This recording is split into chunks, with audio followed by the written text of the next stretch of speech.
함께 나누실 하나님의 말씀은 누가복음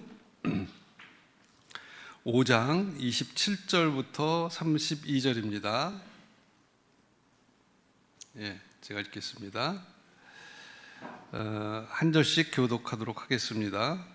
그 후에 예수께서 나가사 레위라 하는 세리가 세관에 앉아 있는 것을 보시고 나를 따르라 하시니,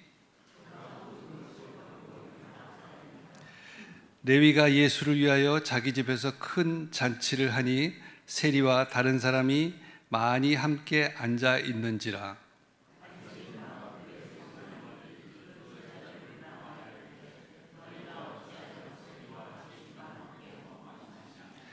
예수께서 대답하여 이르시되, 건강한 자에게는 의사가 쓸데없고 병든 자에게라야 쓸데있나니,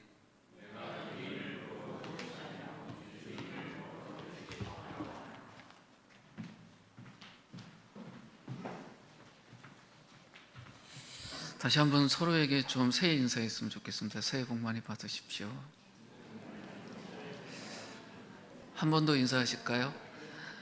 새해는 행복하십시오. 서로에게 그렇게 인사하셨으면 좋겠습니다. 오늘 읽었던 그 본문의 배경이 세리라는 직업이 밝혀진 구체적인 이름 레위라는 사람을 예수님이 부르신 장면이에요. 이분 직업이 뭐라고요? 세리. 특별히 그렇게 성경에 꼭 찍어놨습니다. 그리고 오늘 저희가 본 누가복음 본문엔 레위라고 나오잖아요. 근데 우리가 이분을 레위라는 이름보다 마태라는 이름으로 더 익숙하게 알고 있습니다. 마태복음에 보면 이분의 이름이 마태라고 소개가 돼요. 이름이 뭐 이렇게 두 개나 있나 그런데 그 당시 분들이 이름이 두세 개씩 있었어요. 왜냐하면 이분들이 일단 유대인들이잖아요. 유대식 이름이 있었고, 이때 노마 제국이었죠. 노마 제국 식민지였잖아요. 노마식 이름을 갖고 있었고, 이분들이 공용어로 사용하던 게 고대 그리스말, 헬라어를 썼거든요. 그래서 헬라식 이름을 또 갖고 있었어요. 그래서 어떤 분은 이름이 두 개, 어떤 분은 세 개, 뭐 이렇게 있었어요. 근데 이분이 이름이 두 개예요. 레위는 유대식 이름이고 마태는요 노마식 이름이었습니다. 그래서 마태라고 부르든 레위라고 부르든 상관없습니다. 근데 이 레위가 뭐라고 소개돼요? 세리라고 소개돼요. 이게 굉장히 중요합니다. 이 레위란 분이 세리였어요. 자신이 맡고 있는 지역에서 세금 걷는 분. 그런데 그때 노마 제국이었습니다. 그 세금 거두면 어디로 갈까요? 유대로 가요? 노마로 가요? 자, 그러면 유대인들이 보기에 자기 세금 걷어가는 사람이 좋게 보이겠어요? 나쁘게 보이겠어요? 그러니까 우리가 생각을 해야 돼요. 성경이 이렇게 이야기하는 거. 우리가 식민지 시기를 보낸 적이 있잖아요. 일제 때. 근데 일제 때 이게 공무원인 거죠. 세금을 걷어서 자신들을 위해서는 조금 쓰고 대부분 그냥 일본으로 가져간다. 그러면 그 일을 하는 사람이 좋게 보일까요? 좋게 보이지 않아요. 그런데 일본 분들하고 우리는 그래도 좀 비슷한 면이 좀 있었는데, 유대인들하고 노마인들 사이에 어떤 문화적인, 인종적인, 뭐 언어적인 이런 거의 간격이 어때요? 굉장히 멀었잖아요. 또 유대인들은 이방인들하고 만나는 것을 종교적으로도 굉장히 불결한 일로 생각을 하고 있었잖아요. 근데 이분이 세리니 자주 누구를 만나야 됩니까? 이방인들을 만날 수밖에 없어요. 근데 세금이 두 종류가 있잖아요. 국내에 사는 분들을 걷는 것도 있지만 늘 언제나 어떤 게 있어요? 무역하는 분들에게 걷어야 되는 세금도 있습니다. 그 당시 지중해를 중심으로 있었던 나라들은 거의 국경 없이 뭘 많이 했어요? 무역이 많았어요. 그리고 이 세리 레위가 있었던 지역인 가버나움이라는 지역은 세관이 큰 게 있었습니다. 그러니까 그 세관에 와서 어떤 통관해야 되니까 세금 내는 사람이 꽤나 많았겠죠. 그러니까 이분은 직업상 계속 이방인들을 만나야만 했어요. 근데 그걸 보는 유대인들의 입장에서는 이 사람이 어떤 사람일까요? 돈 밝히고 이방인들을 자주 만나는 아주 그냥 시장용어로 개쓰레기였어요. 만나고 싶을까요? 만나기 싫어요. 그러니까 맨날 욕해요. 뭐라고요? 죄인이라고. 그러니까 세리라는 이런 직업을 갖고 있는, 세관에 있는 분들을 볼 때 그냥 뭐라고 말하냐면 쟤네들은 그냥 재덩어리다. 그래서 세리라고 부르기도 하지만 뭐라고 불러요? 죄인들이라고 불렀어요. 여러 가지 의미가 있어요. 도덕적으로도 어떤 사람이라고 생각해요? 돈밖에 모른다. 저 사람이 얼마나 돈에 찌들어 있으면 저 직업을 할까? 저 세금 걷어갖고 노마ben을 보내고 그 수수료 받아 먹고 사는 놈들 아니야. 민족을 배신하고 나라를 배신하고 저 나쁜 놈들. 종교적으로도 맨날 이방인들 만나고 불결하게 살고, 아유, 그러니까 뭐라고 불러요? 죄인들. 우리에게 이렇게 번역되니까 고상한 말이지만 그냥 평소 언어로 고치면 뭐가 될까요? 그냥 땡땡땡 그거예요. 그렇게 불리는 사람들이었어요. 유대인들이 세리라는 사람들을 보면 증오의 대상이었어요. 우리 돈 빡빡 긁어서 간다. 근데 사실 그랬습니다. 왜냐하면 이분들이 월급이 없었어요. 세리의 월급이 없었습니다. 수수료 먹고 살아요. 그럼 수수료를 키우려면 어떻게 됩니까? 많이 걷어야 돼요. 예를 들어서 노마가 이 강대성만큼 걷어서 내라 그랬어요. 근데 딱 요만큼만 걷어서 내면 자기 수수료가 있어요, 없어요? 없잖아요. 그럼 수수료를 키우려면 어떻게 될까요? 이 방만큼 걷어요. 그리고 이 강대성만큼 노마 주고 나면 나머지는 누구 있게 돼요? 자기 있게 돼요. 그러니까 최대한 어떻게 했을까요? 많이. 노마가 100만 원 걷어라 그러면 얼마요? 500만 원이 아니라 1000만 원. 좀 지나면 1억 이렇게 걷어서는 어떻게 해요? 노마 주고 나머지는 자기가 낼름. 자, 그걸 보니 유대인들이 세리 볼 때 기분이 어땠을까요? 미워할 만해요. 힘들죠. 그런데 오늘 본문에 보면 예수님이 그 세리를 제자로 불러요. 쉬운 일이었을까요? 근데 부르세요. 이 세리들이 그런 로마 제국 안에 살 때 어떤 일이 있었냐? 예수님 오시기 전에 그 땅에 왔던 마지막 선지자가 있었죠. 우리가 잘 아는 세례 요한. 세례 요한이 와서 외쳤던 그 메시지가 뭐였습니까? 회개하라는 거였잖아요. 그러니까 지금의 삶에서 고치지 않으면 하나님 나라에 들어갈 수 없으니 회개하라는 말을 세례 요한이 계속 이야기를 했습니다. 그럼 세리도 들었을 거 아닙니까? 그러면 세리들이 세례 요한 볼 때 그런 마음이 드는 거예요. 그럼 우리는 뭘 고쳐야 되나? 그래서 세리들이 세례 요한에게 질문한 게 있습니다. 그때 그 질문에 대해서 세례 요한이 뭐라고 대답했냐? 그 누가복음 3장 12절 13절에 있어요. 한번 같이 읽을까요? 시작. 세리들도 세리를 받고자 하여 와서 이르되 선생이여 우리는 무엇을 하리이까 하며 이르되 부가된 것 외에는 거두지 말라. 딱 다른 이야기 안 해요. 니들 말이다. 부가된 것 외에는 거두지 마. 이분들이 어땠던 거예요? 이거 고쳐야 돼요. 그런데 세례 요한이 이 말 했다고 이분들이 고쳤을까요? 못 고쳐요. 그분들이 세리였어요. 그러니 우리 가족 중에 세리된 사람이 있다. 그럼 가족들은 어떨까요? 숨겨요. 왜냐하면 딴 사람들 욕하는 수치였잖아요. 그게 세리라는 분들이 갖고 있던 위치였습니다. 그럼 유대인들을 모여서 예배하는 회당에 세리들 들어오게 했을까요? 이분들 태어나면 할례받은 분들이에요. 그러니까 분명한 유대인들이에요. 그런데 회당에 들어오게 했을까요? 아니요, 출교당한 분들이에요. 그러니까 유대인들 머릿속에서는 이들은 함께 예배할 수 없는 사람이라고 쫓아낸 사람들이었어요. 그 당대에 이분들은 실제적으로 죄인 취급을 받고 있었습니다. 그런데 바로 이 사람을 예수님이 제자로 부르세요. 제자로 불렀더니 오늘 본문에 보면 특이한 일이 세리가 자신의 집에 자신의 친구들을 부르고 큰 잔치를 벌였다라고 기록되어 있습니다. 27절 28절 말씀 한번 같이 읽겠습니다. 시작. 그 후에 예수께서 나가사 네이라 하는 세리가 세간에 앉아 있는 것을 보시고 나를 따르라 하시니 그가 모든 것을 버리고 일어나 따르니라 라고 이야기를 해요. 세간에 앉아 있을 때 그 일을 열심히 하고 있을 때 예수님이 가서 따르라고 했더니 이분이 어떻게 했대요? 모든 것을 버리고 일어나 따르리라 라고 되어 있죠. 이분 직업이 뭐예요? 세리, 세간 일을 해요. 이분이 모든 것을 버리고 떠나는 일이 쉬웠을까요? 근데 예수님 제자들이 부르심을 받으면 모든 것을 버리고 떠났다란 말이 참 많잖아요. 그런데 이 세리 레위의 이야기는 좀 다른 면이 있습니다. 예수님의 제자들 중에는 어부들이 계셨죠. 그 어부들도 자신들의 모든 것을 버리고 예수님을 따라갔다라고 하는데 언제든지 어부의 자리로 돌아갈 수 있어요, 없어요? 있어요. 그래서 잠시 갈릴리 바다로 돌아가서 어부로 돌아갔던 적이 있죠. 근데 이 레위, 이 마태는 직업이 뭐예요? 세리예요. 이분이 자기가 일하던 세관에서 모든 걸 버리고 떠났다. 다시 돌아갈 수 있습니까? 없습니까? 못 가요. 노마 입장에서 보세요.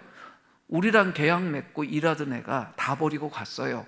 그 사람하고 다시 계약 맺고 세금 거둘 수 있게 할까요? 하지 않아요. 그런데 세리는요, 어떤 사람이었어요? 가족들도 수치로 여기고 공동체 안에 있는 모든 사람들이 죄인이라고 여겼던 사람이에요. 그런데 그런 어떤 욕을 먹으면서도 이분이 무슨 직업을 갖고 있었어요? 세리라는 직업. 무엇 때문에? 당대에 어려움이 많았지만 그 직업을 갖고 있으면 적어도 뭐는 하나 해결됐어요? 먹고 사는 건 해결됐어요. 조금 먹고 살았을까요?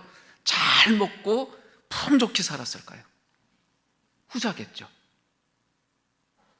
이분들이 그렇게 생욕을 먹고 그렇게 수치감 속에 살면서도 그 직업을 놓지 않았던 건 현실적인 부유함, 그거 하나 붙들고 있었는데 예수님이 너 내 제자 되자. 그랬더니 그걸 다 버리고 지금 너희가 예수님을 따라 나서요. 쉬운 일일까요? 절대 쉬운 일이 아닙니다. 그런데 오늘 본문에 보면 너희가 갈등하지도 않고 바로 나서는 걸 봐요. 왜 이런 일이 벌어졌을까요? 레위에게 예수님 이전에 단 한 사람이라도 하나님 나라를 위해서 일하세요라고 말한 사람이 있었을까요? 노마에 충성하고 있는, 자기 공동체에 있는 사람들의 재산을 세금을 거두면서 자기 걸로 만들고 있는 개쓰레기 같은 그 인생을 사는 사람에게 누가 가서 당신 하나님 나라를 위해서 일하겠습니까? 라고 말하겠습니까? 아무도 하지 않았어요. 근데 예수님이 이 레위에게 나의 제자가 되라 라고 이야기했을 때 이 레위가 전혀 다른 세계로 초대받고 자기의 인생을 바꿉니다. 레위가 세리가 되겠다 마음 먹기까지는 그 개인을 생각해 보면 아마 고민이 많았을 겁니다. 그리고 세리가 된 이후에는 주변 사람들에게 이런저런 욕을 먹으면서도 현실적으로 누릴 수 있는 그 부요함 때문에 그 자리에 계속 있었습니다. 그리고 스스로에게 뭐라고 말했을까요? 욕 먹어도 괜찮아. 욕 먹어도 괜찮아. 나 하나 욕 먹고 우리 가족들 배불리 살게 하면 되지. 그 마음 가지고 살았을 거예요. 그래, 욕 먹자, 욕 먹자. 그러면서 돈에 대한 멍에 그냥 어깨 위에 쿡 무겁게 씌고 돈 잘 벌면 된다. 그거 하나만 가지고 살았을 거예요. 근데 주님이 오셔서 딱 한마디 하셨어요. 이제 너 돈이랑 살지 말고 나랑 살자. 그랬더니 너희가 어떻게 해요? 다 포기해요. 왜 포기했을까요? 이분 직업이 뭐였죠? 세리였어요. 셈이 빨라요, 늦어요? 누구보다도 빨라요. 그러니 자기 공동체에서 욕먹어도 뭐 했습니까? 노마의 세관은 된 거잖아요. 그런데 이분이 예수님의 그 부르심에 예라고 대답했어요. 왜 그랬을까요? 그것이 더 좋은 것이라서, 그것이 더 옳은 것이라서, 그것이 자기를 정말 살게 하는 것이라는 걸 알아서 그랬습니다. 세일이었습니다. 근데 주님이 나랑 같이 살자 했더니 그 은혜 앞에 예라고 대답을 합니다. 그런데 더 놀라운 일은요, 이 사람이 그렇게 세간에서 떠나서 예수님을 딱 만났는데 어떤 일을 하냐? 잔치를 벌여요. 29절 말씀 한번 같이 읽지요. 시작. 저기 같이 읽겠습니다. 시작. 네이가 자기 집에서 예수에게 큰 잔치를 베풀었는데 많은 세리와 그 밖의 사람들이 큰 무리를 이루어서 그들과 한 자리에 앉아서 먹고 있었다. 이거 잘 보세요. 네이가 누구 집에서요? 자기 집에서. 그러니까 이분이 세대로 살던 분이 아니라 어떤 분이에요? 자기 집이 있었어요. 근데 누구에게 잔치를 베풀어요? 예수님을 위해서. 근데 큰 잔치래요. 잔치가 작아요, 커요? 큰 잔치래요. 사람들이 왔는데 많은 세리와 그 밖의 사람들이 무리를 지었는데 어때요? 큰 무리를 지었대요. 레위 집 작았을까요? 컸을까요? 무지 컸어요. 근데 그곳에 본인이 초대하고 싶은 사람들을 다 초대해서 그분들이 예수님을 만날 수 있는 자리를 만드는 거예요. 자, 레위는 자기가 세간에 앉아 있을 때 예수님이 찾아오셔서 그 돈에 꽉 갇혀 있는 레위를 예수님이 구출해 주셨잖아요. 근데 그 구출해 주신 그 은혜를 경험하자마자 어떤 일을 해요? 자기 친구들을 자기 집으로 불러 모아서 누구를 만나게 해요? 예수님을 만나게 해요. 이 일이 왜 이렇게 중요하냐? 네이가 초대한 사람들이 네이의 친구들 셋이면 이들이 회당에 갈 수 있는 분들이었습니까? 못 갔어요. 근데 예수님이 주로 회당에서 말씀을 많이 전했잖아요. 그럼 예수님이 회당이라는 곳에서 말씀을 전할 때 이 네위도 그랬고 네위의 친구들이 예수님 말씀 들을 수 없었어요. 근데 네위는 자기가 있는 그 직장에 예수님 직접 찾아와서 전도해 주신 거잖아요. 그리고 구원 받았어요.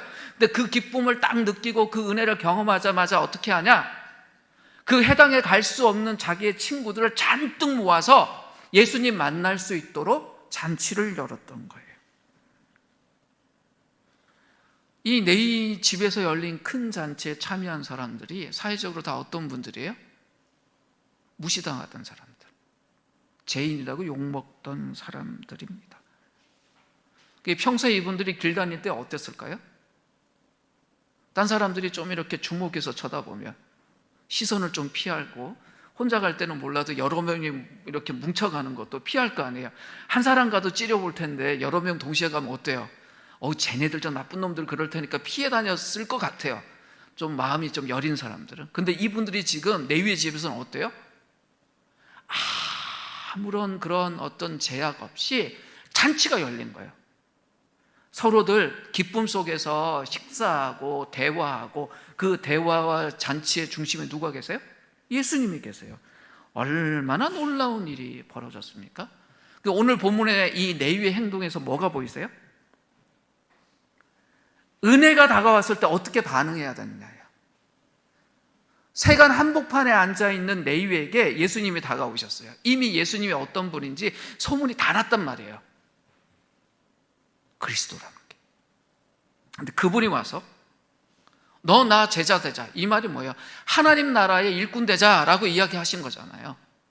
근데 이 유대인이었던 이 레위가 그 말의 의미를 모를까요? 알죠. 너무 잘 알죠. 그런데 나서요. 자기 스스로 그렇게 말하지 않아요. 예수님, 저 세리입니다. 세리예요, 세리. 저 자격이 없어요. 어부보다 못해요. 어부는 실력이 없는 거고 저는 아예 자격이 없어요. 이렇게 하지 않았어요. 은혜가 우리를 부를 땐 예라고 대답해야 됩니다. 내 상황, 내 자격, 내 여건이 아니라 예라고 이야기를 해야 됩니다. 오늘 본문에서 은혜에 대해서 첫 번째 보여야 될 반응에 대해서 주님이 너 나랑 같이 살자 했을 때 그냥 예합니다. 마음속엔 갈등이 많았을 거예요. 그러나 예라고 반응합니다. 주님이 나를 용서하시는구나. 세리인 나를 용서하시는구나. 수많은 사람들의 돈을 착취한 나를 용서하시는구나. 그 돈으로 배불린 나를 용서하시는구나. 어쩌면 우리 동네에서 가장 죄가 많을 나를 주님이 용서하시는구나. 그걸 받아들이는 것, 그게 은혜에 대한 반응이에요. 그리고 나서 레위가 보인 행동이 뭐였냐면 자신처럼 그 은혜가 필요한 이들에게 달려갑니다. 그리고 그들을 초대합니다. 뭘 말할까요? 우리 자신이 먼저 주님이 우리를 향해 주신 은혜를 진정으로 받아들여야 다른 사람들을 그 은혜로 초대할 수 있다는 거예요. 새해입니다. 이 새해에 우리가 이것을 정말 할 수 있었으면 좋겠어요. 그런데 오늘 본문에 엉뚱한 사람들이 좀 나와요. 초대받지 못한 사람들, 바리새인들이 등장합니다. 근데 이들은 예수님이 초대한 사람들이 아니잖아요. 근데 꼭 스토커처럼 예수님을 열심히 따라다녀요. 그리고 하여튼 중요한 사건만 벌어지면 딴지를 걸어요. 오늘 30절 말씀 한번 볼까요? 이렇게 이야기합니다. 너희가 어찌하여 세리와 죄인과 함께 먹고 마시냐. 근데 이분들이요, 세리하고 식사 같이 했을까요? 절대 안 하죠. 죄인들하고 어떻게 같이 식사를 했겠어요, 그죠? 이분들은 자신들이 만들어 놓은 어떤 기준에 맞지 않으면 식사 안 하는 분들이었잖아요. 정결법이라는 걸 딱 맞춰놓고 그 틀 안에 들어오지 않으면 사람 취급도 안 하고 같이 식사도 안 하던 사람인데, 지금 예수님하고 세리들하고 죄인이라고 불리던 사람 식사하는데 그건 문제 삼는 거예요. 뭐예요? 자기는 당연히 안 먹지만 예수님 보고 너 먹지 말라 그러는 거예요. 뭐 때문에요? 자기 기준에 안 맞으니 너네들 그렇게 잔치 열지 마라, 잘못됐다라고 말하고 있습니다. 이 바리새인들이 사용하던 단어가 죄인이란 단어예요. 그 죄인들 안에는 1번 이 이교도들이 딱 들어가겠죠. 근데 이교도들뿐만 아니라 자신들과 같은 유대인들이고 하나님 나라를 바라고 있는 사람들이지만 자신들이 만들어 놓은 어떤 규칙 안에 들어오지 않는 사람들도 죄인들이라고 불렀어요. 그런데 그 죄인들이 모여있는 이 잔치 자리에서 벌어진 일이 뭐였습니까? 서로가 서로를 진짜 친구로 여기고 함께 즐거워했습니다. 바리새인들이 비난했잖아요. 거기에 대해서 예수님의 답변이 있어요. 오늘 가장 중요한 말씀입니다. 31절 32절 말씀 한번 같이 읽을까요? 읽겠습니다. 예수께서 그들에게 대답하셨다. 건강한 사람에게는 의사가 필요하지 않으나 병든 사람에게는 필요하다. 나는 의인을 부르러 온 것이 아니라 죄인을 불러서 회개시키러 왔다. 병든 사람이 되라는 뜻이 아닙니다. 건강한 사람이 되라는 거예요. 그런데 자기가 병든지 모르는 사람은 자기의 병듦을 해결해 줄 의사가 왔을 때 무시한다는 거예요. 바리새인들은 어땠습니까? 자신들이 건강하다고 생각했으니 자신들을 고쳐줄 의사가 왔는데 무시했다는 거예요. 근데 보세요. 지금 의사가 왔는데 그들을 환영했던 사람들이 누굽니까? 병든 사람들이었어요. 의사가 필요하다라고 여기는 사람들. 복음이 중심이 된 공동체의 특징이 뭐냐면 서로가 서로의 아픔을 함께 보는 거예요. 그래서 예수님이 우리에게 필요하구나라는 걸 아니까 서로의 부족하고 어그러지고 잘못된 부분들에 대해서 어떻게 여길까요? 안타까워 여기지 잘못됐다고 생각하지 않아요. 잘못됐다는 건 뭐예요? 오름에서 빗나갔다는 거잖아요. 그러니까 지적할 수 있죠. 그따구로 살지 마. 그런데 아픈 거는 안타까우니 사랑으로 안아줄 거 아니에요. 좋은 부모가 어떤 부모예요? 아이가 아플 때 많이 아프구나, 힘들지 하잖아요. 그런데 딱딱한 부모는 어때요? 어쩌다가 네가 감기 걸리고 있다고요, 이런 뜻이 한다고요. 마치 본인은 평생 감기 한 번 안 걸리는 사람처럼. 바리새인들의 태도가 이랬습니다. 오늘 본문이 두 가지 이야기를 해요. 은혜 앞에 바리새인처럼 설 거냐, 아니면 세리 레위처럼 설 거냐라고 이야기를 합니다. 하나의 공동체가 새롭게 만들어졌잖아요. 예수님 때문에. 마태, 레위의 잔치집에 모인 사람들. 뭐 때문에 만들어졌습니까? 은혜 때문에 만들어졌습니다. 그 은혜를 받아들였을 때 만들어졌습니다. 바울 사도가 이 말을 해요. 로마서 15장 7절 말씀 한번 볼까요? 같이 읽겠습니다. 그러므로 그리스도께서 우리를 받아 하나님께 영광을 돌리신과 같이 너희도 서로 받으라. 주님을 중심으로 한 공동체는 서로 뭐 하라는 거예요? 받으라. 서로 용납하라. 서로 받아들이라 라고 이야기를 합니다. 에베소서에서도 똑같은 이야기를 해요. 에베소 4장 32절 말씀 한번 볼까요? 같이 읽겠습니다. 서로 친절하게 하며 불쌍히 여기며 서로 용서하기를 하나님이 그리스도 안에서 너희를 용서하는 것 같이 하라. 복음 중심의 공동체의 특징이 뭐냐면 서로가 서로 어떻게 해요? 받아들이는 거예요. 근데 나랑 참 달라요. 자, 바리새인이나 세리나 어쩔 수 있어야 된다는 거예요. 서로가 용서할 수 있어야 돼요. 그런데 바리새인들에게는 어떤 문제가 있어요? 평소에 어땠어요? 교만이 하늘을 찔렀잖아요. 어떤 기준에 맞지 않으면 안 돼. 이 기준을 지키지 못하는 사람 다 아니야 라는 이런 틀이 있었어요. 근데 세리는 어떤 틀이 있었어요? 난 부끄러워, 난 부족해, 사람들 앞에 나가는 것도 그렇고 하나님 만나는 것도 두려워라는 이 한계가 있었잖아요. 근데 교만도 두려움도 우리 스스로 해결하는 것이 아니라 주님이 뭐라고 이야기하세요? 주님의 은혜 안에 있을 때 해결된다라고 이야기하시는 겁니다. 근데 우리에게 뭐가 필요해요? 복음이 필요해요. 주님은 죄가 없으셨지만 온갖 고통당하시고 자기를 내어주셨습니다. 왜요? 함께 살기 위해서. 마지막으로 우리 베드로전서 3장 18절 말씀 같이 읽죠. 같이 읽겠습니다. 시작. 그리스도께서도 단번에 죄를 위하여 죽으사 의인으로서 불의한 자를 대신하셨으니 이는 우리를 하나님 앞으로 인도하려 하심이라. 육체로는 죽음을 당하시고 영으로는 살리심을 받으셨느니라. 여기 뭐라 그래요? 의인으로서 불의한 자를 대신하셨다.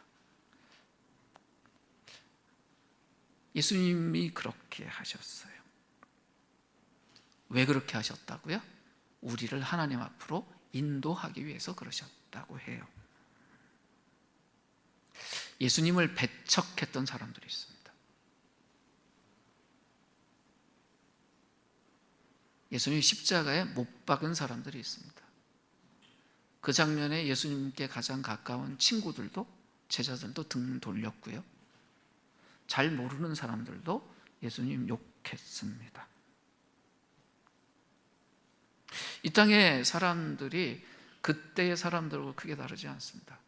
우리 모두가 하나님의 형상으로 지음받은 사람들인데 서로가 서로를 배척하고 미워합니다. 하나님의 형상대로 만들어진 자들에 대해서 내가 가지고 있는 어떤 특정한 기준에 맞지 않다고 그들을 마치 바리새인들이 세리를 죄인들이라고 부르며 자기와 전혀 다른 존재로 여겼던 것처럼 여기고 등 뒤에서 그 사람들의 평판을 깎아내립니다. 이런 일들이 어떻게 해야 고쳐질까요? 오늘 본문 속의 레위처럼 우리를 향한 하나님의 은혜 앞에 우리가 무릎 꿇을 때 해결됩니다. 예라고. 하나님의 은혜가 우리에게 향해 올 때 거부하는 것이 아니라 그 은혜의 흐름의 방향을 따라 걸어가야 합니다. 많은 사람들이요, 자기가 중심이 돼서 자기 계획대로 걸어가려고 그러면 상황도 자기 계획에 맞게 조작하려고 그러고 관계된 사람들도 조작하려고 해요. 그런데 하나님의 은혜에 따라 걸어가려고 하면 나를 당황스럽게 하는 상황이나 나를 좀 부담스럽게 하는 사람들이 와도 그걸 받아들일 수 있어요. 우리에게 무엇이 필요할까요? 은혜가 필요합니다. 복음 중심 공동체는 어떻게 해서 만들어질까요? 레이처럼 은혜를 경험하고 그 은혜를 나누려고 하는 사람들을 통해서 만들어집니다. 실력 좋은 사람들이 아니라, 능력이 많은 사람들이 아니라 그 복음의 은혜 앞에 예라고 대답하고 부족하더라도 함께 나누려고 하는 사람들을 통해서 이루어집니다. 새해가 시작됐습니다. 하나님이 우리를 향해서 초대하고 계세요. 뭐라고요? 나랑 같이 살자. 우리의 과거가 현재가 어떠하던 주님 우리를 초대하세요. 세리 내일을 부르셨던 그 주님이 우리를 부르세요. 어디로요? 잔치 자리로요. 나랑 함께 식사하면서 풍성한 삶을 살자라고 초대하십니다. 그 초대에 예라고 대답하고 또 그 초대가 필요한 이들을 함께 주님 앞으로 인도하는 우리들이 되었으면 좋겠습니다. 이제 잠시 우리 자신과 우리 공동체를 생각하면서 기도할 때 주님, 우리가 주님의 은혜 앞에 예라고 대답하고 그 은혜를 붙잡을 수 있는 사람 되게 해주십시오. 그리고 그 은혜를 나눠야 될 사람들에게 주저하지 않고 나눌 수 있는 사람이 되게 해주십시오. 이 마음 품고 잠시 함께 기도하도록 하겠습니다. 기도하겠습니다.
하나님, 이 시간 우리 자신을 돌아보며 또 이 땅을 돌아보며 주님 앞에 나아갑니다. 은혜가 우리에게 중요한 기준이 되고 그것 앞에 우리가 늘 예라고 대답하며 그 은혜 안으로 달려갈 수 있게 하여 주시고, 은혜가 필요한 이들에게 그 은혜를 전하며 나누며 함께 그 은혜의 잔치 안에서 살아가는 우리들이 되게 하여 주시옵소서. 바리새인들처럼 자기가 정한 그 작은 기준에 갇혀 은혜도 버리고 사람들도 버리는 그런 어리석음을 우리가 행치 않게 하여 주시고, 날마다 주님과 더불어 주님이 주시는 귀한 잔치상에서 귀한 것을 나누며 사는 우리가 되게 하여 주시옵소서. 예수님의 이름으로 기도드립니다. 아멘.